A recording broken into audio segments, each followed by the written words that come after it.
Hi.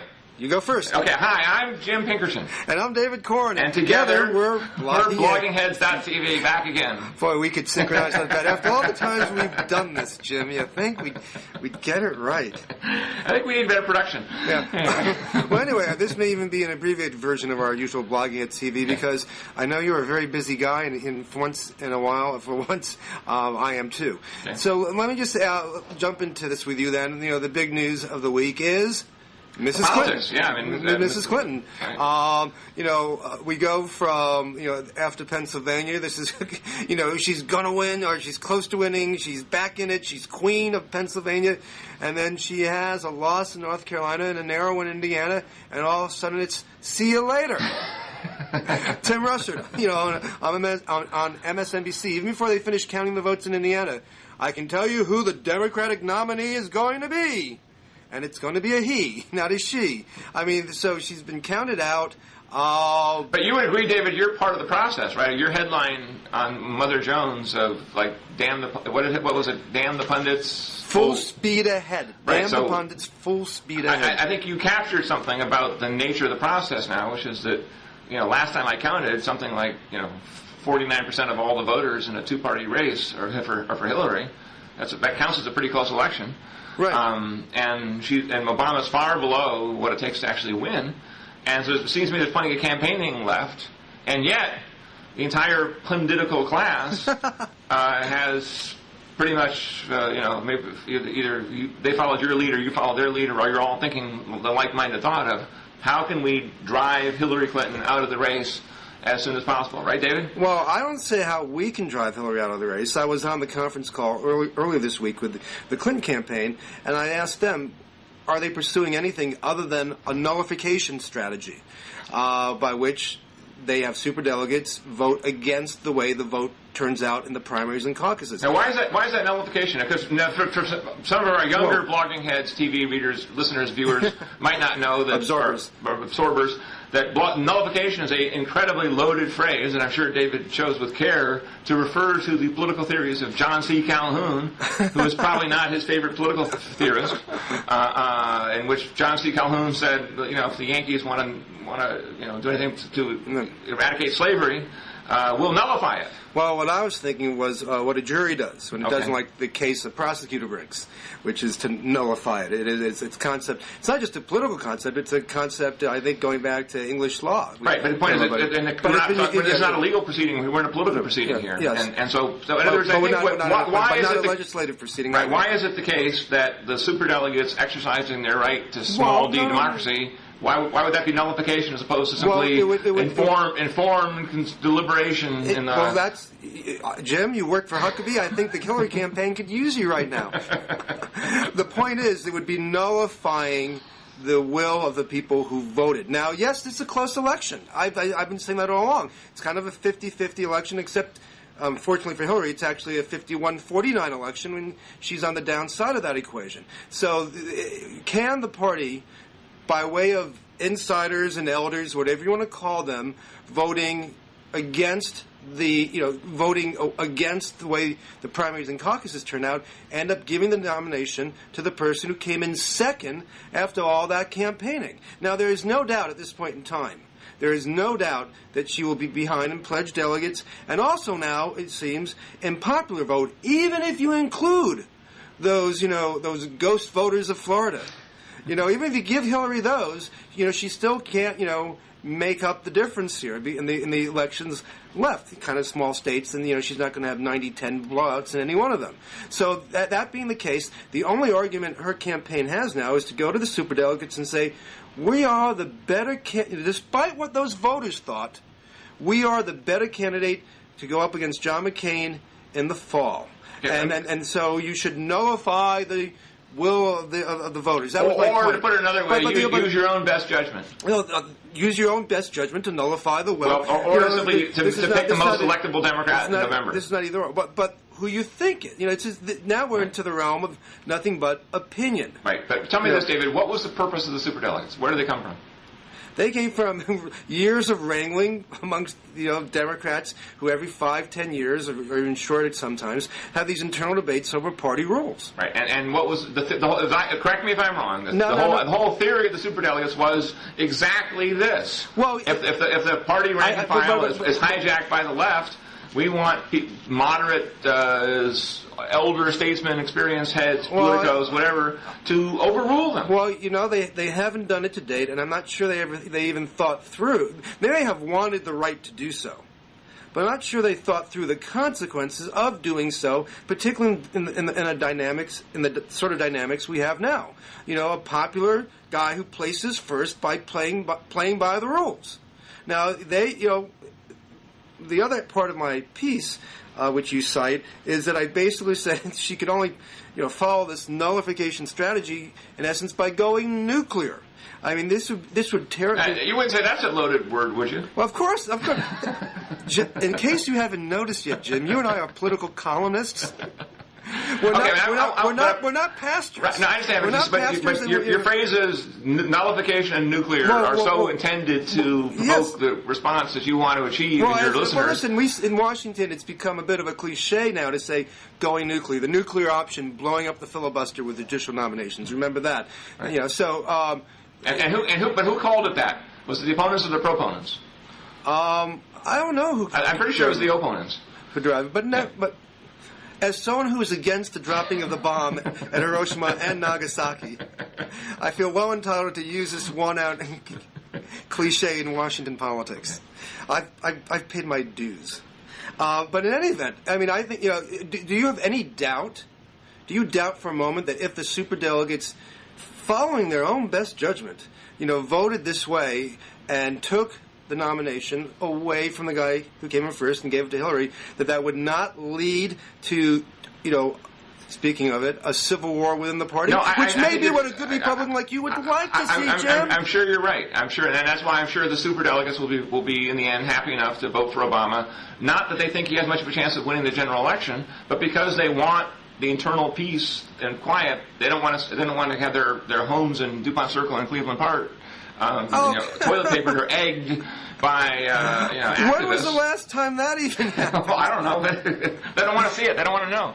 I mean, look. Obviously, these Republicans who live in Alexandria, these supra democratic mechanisms don't get called into place very time. For example, the Electoral College, which is sort of a superdelegate, if you will, equivalent add-on to democracy, never had to choose a presidential candidate who did not win the Electoral College, who did not win the popular vote until 1824.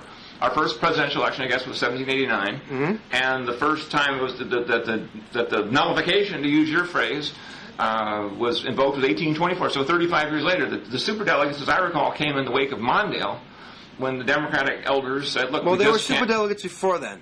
They've been rejiggering. I actually sat through a lecture on this recently, and someone asked me for the details, but they've been rejiggering this, ever since. And the big discussion said we need to keep the party from being hijacked by the left-wing crazies was after Mondale's defeat of 49 states in the 1984 election. I don't think Mondale was considered, a left-wing crazy. If memory serves, he was voters. He was vice. Not by you. Not by Democrats. In fact, not by Democrats. But the Democrats got 41% of the vote. Right. Yes, Mondale was perfectly reasonable. Who wouldn't like Mondale? Who wouldn't like McCain? No.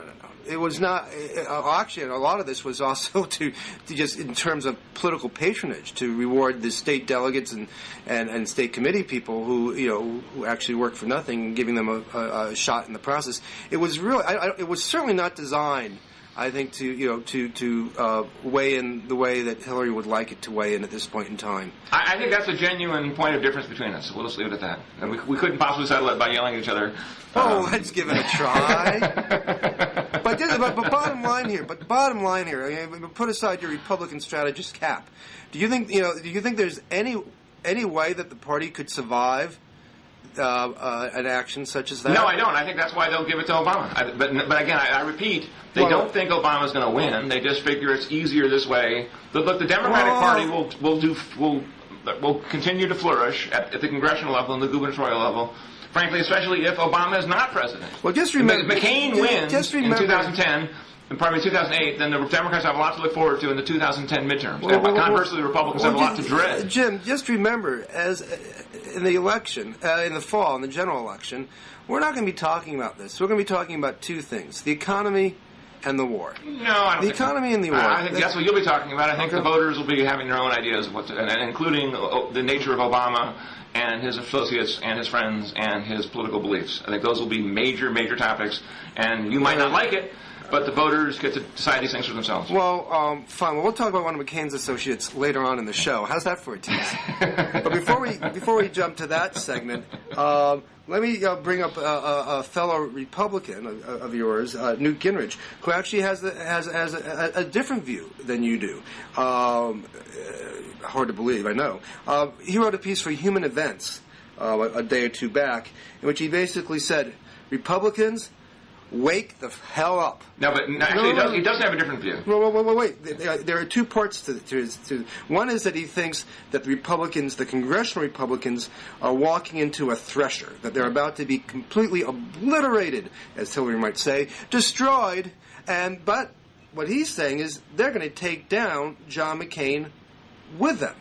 If they're 32% at the polls, he says John McCain can't survive that. So usually the argument is the guy at the top may be a drag on the ticket. In this case, Newt is making the argument that basically the brand itself, the Republican brand, will destroy the congressional Republicans and be an albatross around John McCain's neck that he may not be able to survive.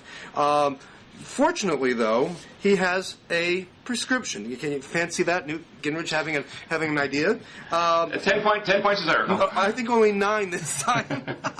He's getting more compact as he gets older and wiser, I suppose. And but anyway, he basically he wants the Republicans and Congress to get together, have a meeting, and come out for bold, real change.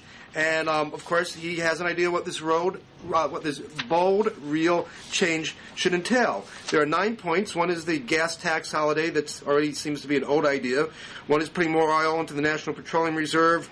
One is to introduce more energy at lower cost with less environmental damage and greater national security bill, basically a weaker global warming bill. One is to have earmarked moratoriums for 1 year. And then the other is to cut the Census Bureau budget. Americans really, I think, are talking about... I think his point was make it efficient. If the bureaucrats can't do it, turn it over to some private I'm vendor. sure a lot of people at the kitchen table are worrying about the inefficiencies at the Census Bureau. Implement a space-based GPS-style air traffic control system. I like it. Beam me up, Scotty. Well, no, it's if you fly, that's a good idea. If it works, declare English the official language of government, which will help Latino voters in Nevada and New Mexico. I'm all for that. Help Republicans with Latino voters. I was being facetious. And protect the workers' right to secret ballot. That's another union bashing bill. And the ninth point, which is kind of my favorite, remind Americans that judges matter. Okay, I think I agree probably with almost all of this. But do you think that if Republicans get out there and sort of nothing, he doesn't even mention the tax cuts. He mentions really nothing big about the economy, and of course, missing from his 9 points is anything about the war and national security. I think energy. I think as I recall, 3 of those concerned energy. But nothing about foreign policy, nothing about Iran, Iraq. I think the reality of the big driver of our foreign policy, and the reason we're in such one of the reasons we're in such a mess in the Middle East is our heavy dependence on foreign oil. And I think you're one of these no blood for oil guys. I'm one of those energy. Let's stop giving the Saudi Arabians $200 billion of our money so they can spend it on madrasas in Pakistan. And Sunni extremists in Iraq, and God knows what else they're spending it on. But do you really think that these 9, in the time between now and November, if the Republicans got together and tomorrow announced Contract for America, version 2.0, and had these points, remind Americans that judges matter, and reform the Census Bureau, that the American public would wake up and say, "Hey, that Republican brand." Not as lousy as I thought it was. Well, I think a few points. First of all, Newt was mostly talking about the Congress. I mean, I think he was saying, it could hurt McCain, but I think he also said pretty clearly, and I think this is what a lot of like what I think at least, and I think I'm not alone in this, is that McCain is pretty likely to win a sort of lonely victory at the presidential level. And the voters will say, look, Obama and Bill Ayers and Reverend Wright are just too much. We're not going to vote for him. He's just too much of a McGovern. And then to kind of cover themselves, if you will, they'll vote Democratic for Congress. They will split their tickets. This is exactly what happened in 1972. It's even what happened in 1984, when both of those elections, the Democrats had a net gain, repeat gain, in the middle of those disastrous presidential landslides of 2 Senate seats in both cases. So I think that the fear is that it'll be President McCain and 56 Democratic senators and 240 Democrats in the House, which again is why I think the superdelegates are going to be so happy to let Obama get the nomination, because they've proven over and over again that they can survive these landslides, that they're sufficiently adroit in their own local districts, whether it's Florida or Washington State or anywhere else in between, that they can say, listen, vote for me. I'm a good guy. I'm a good person. I'm a good woman.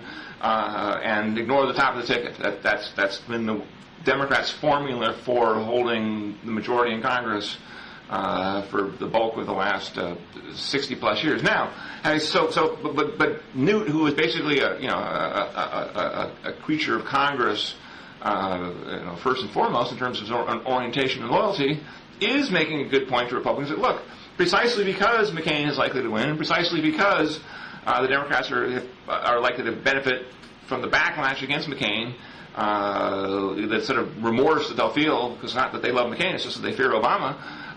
We Republicans, congressional Republicans, have to take dramatic steps to create an identity other than earmarks, pork barrel, and Bush rubber stamping. And I think that if you can begin the discussion among Republicans, listen, we do need a 9-point plan or a 10-point plan, and we can argue about what the 10 points ought to be. But I certainly think a lot of those. I think the judge issue, if one were to study, the record of Barack Obama as a Chicago activist and the left-wingers he was hanging out with, like Bill Ayers, who's pictured on Steve Clemens' blog, a Democratic blogger stomping on the American flag. And then people say, well, yeah, we want to make sure that the next bunch of judges are a lot more like John Roberts and Samuel Alito. I think it's pretty than whatever left-wing crazy Obama would nominate. Jim, you keep bringing Bill Ayers into this. Guys he hangs Obama's out with. boss at the foundation. They work together. They're on the board. They share the board with the foundation. Okay. I mean, are you responsible for boards that you sit on? Are you responsible for everybody and everything they did in the past? Are you about to go after McCain for a church he attended? I am about to go after McCain for an endorsement he sought. Okay, fair we'll get to that. I'm about to go after McCain for an endorsement. All right, fine, let's go to that. Let's go to that right now. Bring it on. I'll get to it in a second. This is one, but it's Newt who says the grave danger for McCain is that the GOP will ultimately outweigh McCain's personal appeal and drag his candidacy into defeat. It's possible. The Republican brand has been so badly damaged. But not likely. That's all. I don't agree with Gamage on that. I think McCain's likely to win. Well, let's just. He's not saying that. You're saying that. I just want our absorbers out there to be clear on the difference here. But okay, let's go to segment 3. Let's go to your desperate attempt to breathe some life into Obama's otherwise doomed McGovernite campaign. Okay, well, we'll see. Do you think Obama can't win almost every state that John Kerry won? I think he'll likely lose 40 states. 40 states? 40. I'll take that bet. Okay. How much? I don't know. We've got to study relevant. But look, believe me, if I'm wrong about this, the enormous blogging heads community will scourge me and rake me up with the coals. So that'll cost me. I think you owe me money for the bet that we had on something else. We didn't make it. But you said I'll give money to your favorite. Yeah. Okay. Yeah. Okay. I said I'll give you. Bob Wright, the Grand Master of Blogging Heads TV. Yeah. I know what it was. You said I predict. Hold on. I remember now. Thanks to Bob Wright. I predicted that we haven't heard anywhere close to having heard the last of Reverend Wright, like a month ago or 6 weeks ago, whenever it was, and you said, "Oh no, that's ridiculous. He's going to sink into the woodwork." And of course, then he went to the National Press Club. And that was the same conversation in which you called Obama nothing but a skinny Al Sharpton. I think that's more and more clear as time goes by. That's his background. It's not his background. Well, I think it is. I mean, this guy did community organizing. Yeah. He was a professor toward school. I mean, it's not. He's not the racial provocateur. Bill Ayers is a professor. Yeah. You know, I mean, what does that prove? Bruce at Stanford, Bruce Franklin was a professor. He was out there in the hills machine gunning. You tell me why. You explain to me why serving on the board with Bill Ayers is a closer relationship than what I'm about to describe. Okay, well, let's just make sure everybody knows who Bill Ayers is. Bill Ayers is an SES radical. No. Weather Underground. Weather Underground. Forgive me. These doctrinal distinctions get lost on. No, it's not a doctrinal decision. But go ahead. Fair enough. He's a Weather Underground, which is, I think, in most people's reckoning, violent terrorists. And then not only did Ayers do it in the '60s, but then he basically, as far as I can tell, never stopped saying, we should blow up more stuff. And, what did he do, Jim? I don't know. He blew up things. Well, yes. What he did a couple of times, and I don't condone it, but you got to get the facts straight here. Okay. What he did was he blew up buildings after determining there was nobody in there. Okay, that's nice. Okay, no. Okay, so you want to compare him to to when you use the word terrorist. He's not Bin Laden. I'll give you that. Okay, but what's striking is that he's now probably 60 or in his 60s at least, and his film is now photographed stomping on the American flag. I mean, I'm telling you, David, look, honest to God, I'm not so in love with Republicans that I want the Democrats to become so unpatriotic that they can't win a national election anymore, because I think it's unhealthy for our small d democracy to have that happen. But if the Democrats can't see that these kinds of people like Reverend Wright and Bill Ayers are Reverend completely Wright toxic. Served 6 years in the Marines. How many did you serve? How do you question his patriotism? I question. How do you question his patriotism? I admire him for his 6 years in the Marines. Well, how do you and I disagree with him when he says "Goddamn America." But wait a second.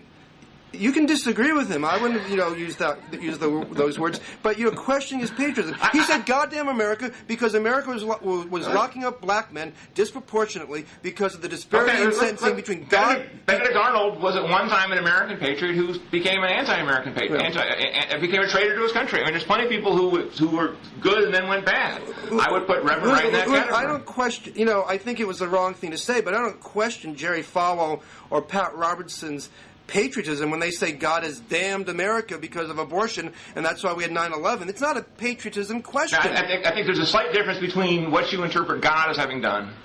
Because, I mean, look, disasters happen, earthquakes happen, and if you have a theological turn of mind, you might say, why did this earthquake occur, this flood or disaster or plague or Holocaust or whatever. And obviously because of gay people. Well, I mean, it's an argument that I don't agree with, but there's a difference between the flat, that and the flats. If something bad happens, then you have a right to say, well, why does this happen? God has damned America. But the point is, what's different, though, is to make the blanket statement, goddamn America. Yeah. I think it's just, again, I think it, and by the way, nobody's going to elect Falwell president either. And I think that the problem that Obama has, and he'll never recover from this, and you want to talk about jobs, you want to talk about jobs in the Iraq War? I bet you could find lots of abolitionists at one time or another who said, goddamn America for slavery. Well, now, would that make them not patriotic? No, but it doesn't mean you don't win an election. No. Okay, the abolitionists never won. Listen, there's a political issue here. I'm arguing you the policy, the ideas issue. Now, I know how things can be used politically as well as you do, and I know that it's a political problem. But to say, but I won't sit here and call Reverend Wright unpatriotic because of that terminology. Okay, well, you're going to vote for Obama anyway, so what's the problem here? I'm just saying that swing voters won't. No, well, I'm saying that you're I don't want to see my good friend Gene Pinkerton fall into the gutter of political demagoguery. Well, even though we realize that there are political demagogues out there, and that political demagoguery does work. And I want to make sure that you're not wallowing in it. These questions, the left has this problem. The left basically can't conceive that people would vote on their moral, political, patriotic assumptions at the expense of their economic condition, or having forfend what might happen to the polar bears and the penguins. So they're endlessly, the Tom Franks of the world are endlessly mystified and infuriated as to how this happens. And they conclude that religion and culture and tradition and Rush Limbaugh have bamboozled people into voting against their proper class interests. And the Obama campaign epitomizes that analysis, and I think it's going to lead to a comeuppance in November. It's a gross overstatement to ascribe that thinking to everybody left of center. You're right. It is a gross overstatement, but it is nonetheless a true statement. No, it isn't. Well, I think it is. I think you're wrong. Okay. But let me go back then to this point. But go ahead. Okay. Let's hit me with Reverend Parsley. Let's do him. I'll go to Reverend Rod Parsley. You're running for president. You're a Republican. You want the endorsement of a popular pastor in a swing state, Ohio, and you seek it out. You campaign with him. You call him a moral compass. You call him a great leader. You call him a spiritual guide. Those are all things that John McCain has done regarding Reverend Rod Parsley. Now, when Parsley's not campaigning with John McCain and endorsing him and saying people should vote for him, he's giving sermons. And several times he's done sermons in which he has basically called on the United States to destroy the religion of Islam. He calls Islam the greatest religious enemy of our civilization and the world, and that it is the historic mission of America to see that this false religion is destroyed. So my question is, why should it not? Why is it unreasonable to ask the candidate, John McCain, to say, you should distance yourself from this hate monger who has said that all Islam, not just Muslim extremists, he says Islam itself is wrong and ought to be eradicated. Eradicated, destroyed, wiped off the books. Why? Because it's a demon religion, because Allah was really the satanic spirit speaking to Muhammad, and we should not have mosques in this country. We should, we should not have any diversity. We should not have any understanding of this other religion. We should just destroy it. Now, someone who speaks in those terms, he's put in his book, he's put it on in his sermons, and we at Mother Jones and Brave New Films got a copy of one of these sermons, and we posted a video with excerpts of it. I think it will blow your mind, as Rod Parsley likes to say during his own sermons. This is going to freak you out, he says a lot. In any event, why should a straight talker, a guy who wants to be the leader of all Americans, who wants to actually be a leader throughout the world, get in bed with a fellow who wants to destroy the religion of millions of people throughout the planet? Billions. I suspect that McCain will denounce those comments. He hasn't. I bet he will. Well, he has. And until he does, until he does. As you know, we broke this story. Actually, I don't say I broke the story in March when I got a hold of Parsley's book. McCain, wouldn't take any questions from us on this when he was asked about it by other reporters. His campaign only said, well, he doesn't endorse Parsley's view just because he accepts his endorsement. And since then, he has said nothing through all the coverage of this. Now we're going to ramp it up a bit with video, but he has yet to say anything about it.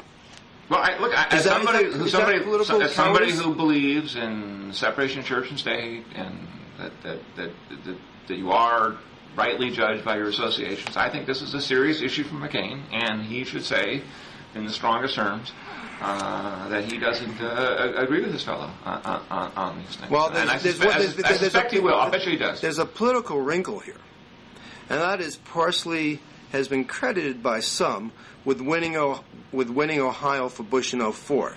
He registers social conservatives in Ohio, a critical swing state, as you know, and he gets them to the polls. So and his church itself, I think, has about 8,000 parishioners. So it's probably no overstatement to say he's responsible for several tens of thousands of, loyal Republican voters in Ohio. And it's hard to see McCain winning. Even though you think Obama's going to lose, 40 states, most people believe Ohio still is going to be important for either side to win. So might it be politics that's keeping John McCain from talking straight about this guy? It's possible. You might be right, but I just point out to you that McCain has, I think, been pretty good about denouncing. Not John Hagee. Those like the radio talk show host in Cincinnati. But he hasn't with John Hagee. I think he will. I certainly agree that I think the only question remaining, I find all these statements to be beyond the pale, personally. And I think the question is the level of connection between Obama and Reverend Wright and McCain and Hagee and Parson. I'll grant that. Obama has a closer connection to Wright than McCain has to Hagee. But they're different. They're different relationships. That's his pastor. With Hagee and Parsley, these are political allies that McCain has sought and is using to succeed politically. So he's gone out to round up these folks and to try to use them for his own political advantage. You don't suppose there's any political bent in Obama joining the Trinity United Church of Christ back in the 80s? I have no idea why he joined. Is there do you make a political decision when you go to church? It was a big mega church, and he was an activist and an organizer, so it was a great place to join. It's possible. Possible, but nevertheless, listen. I'm not. It's not. It's certainly not apples to apples. I'm not even sure it's apples to pears. I'm looking at the McCain situation in and of itself. I think you raise a good point. I mean, hats off to Mother Jones is a great publication. You guys are doing lots of good. Lots of good scoops. I'm serious. I mean that. I'm not being ironic. We often work with the New America Foundation, where you're affiliated. So okay, and I mean, look, I give you credit. I mean, it's sort of amazing to me how much, as a former opposition researcher back in going back decades, I've been struck, just as a matter of professionalism, if this Reverend Wright videotape stuff had come out, 6 months ago. Well, it did. Wright was known as a problem. I think actually, there were a couple rounds of the story. Then I think as you'll probably demonstrate with the Reverend Parson the videotape stuff, made it different. If you have the videotape of goddamn America, I think that came out like March 12th or 13th or something like that. Now, if that had come out in December, something tells me Obama wouldn't be the nominee right now. So I'm sort of amazed. I think it'll be interesting since obviously you're a great journalist and a digger. Perhaps we can find out somehow why it was that these videotapes of Reverend Wright, which I guess has been in existence for years. No, I think what happened was Fox News went to the church store and bought. But why wasn't anybody doing that a year ago? That's a real good question. Where were the Hillary Clinton opposition researchers? That's a good question. That's what I'm curious about. Yeah. Well, sometimes from a journalistic perspective, I see things all the time that people do, and I go, journalists, I go, darn, why didn't I think of that? It was pretty damn obvious at the time. Right. Go to the church, and just see what they have. Because I've done this with others in the past. Church bookstores are great sites of information on a religion, on a particular pastor, on John Hagee, or anybody else you want.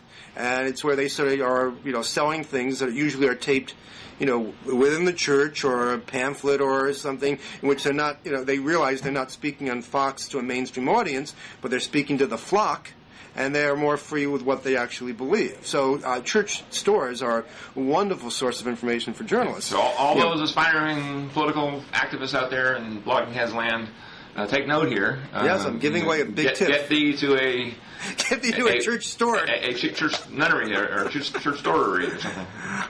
Well, I think that's about all the time we have. But before I go, is anything that you've been writing about or working on that you want to plug? No, the only thing I have a piece in Reason magazine, or Reason.com, I guess probably more precise.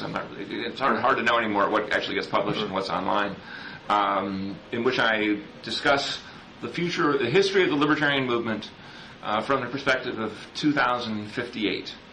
And I say, here's how the libertarian movement fell apart in the first decade of the 21st century, and the examples I used were 9/11, which is a very de-libertarianizing event, the McCain-Feingold, the Sarbanes-Oxley, corporate legislation, the rise of Google. I picked 3 or 4 events as indicators of what we're going to come along to kibosh freedom in the early part of the 21st century.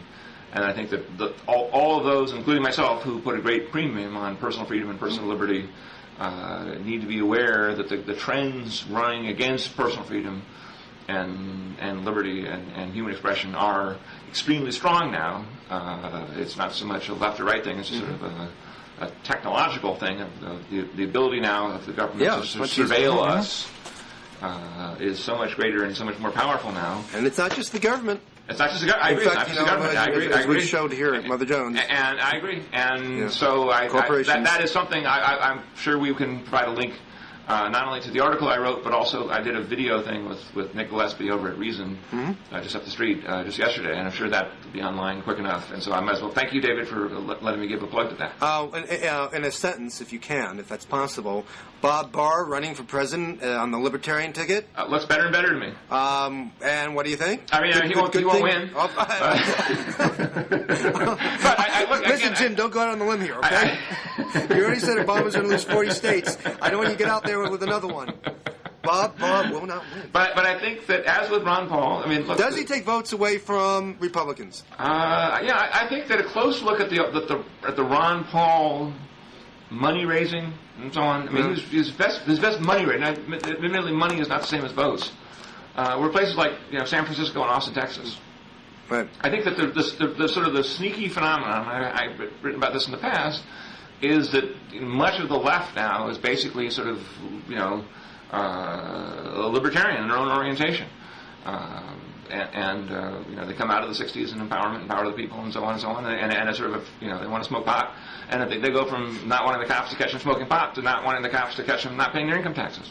And there's a reason why Are you saying people on the left don't pay their income taxes? I'm sorry. You're saying people on the left don't want to pay? No, I'm saying libertarians don't want to pay income taxes. Okay.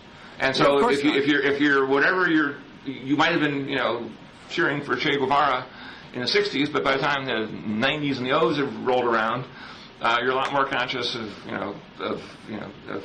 maximizing your income than you are maximizing the victory of Bolivian peasants. You're saying libertarians generally are former lefties who want to hang on to more of what they got. No, I'm saying that much of the left, the political left in America, has moved in a distinctly libertarian direction. Free trade, open borders. A basic realization. Hold on, let me finish. A basic realization that markets work. The left is against NAFTA. Much of the left is for NAFTA. Bill Clinton was a radical. Well, that's not. Bill Clinton triangulated against the base of his party. You're right. I mean, look, the left is confused on this. Obviously, Bill Clinton was, and look at Hillary Clinton. She's the one who's confused. Look, it is the base of the left is always taking the same position on NAFTA. I said much of the left.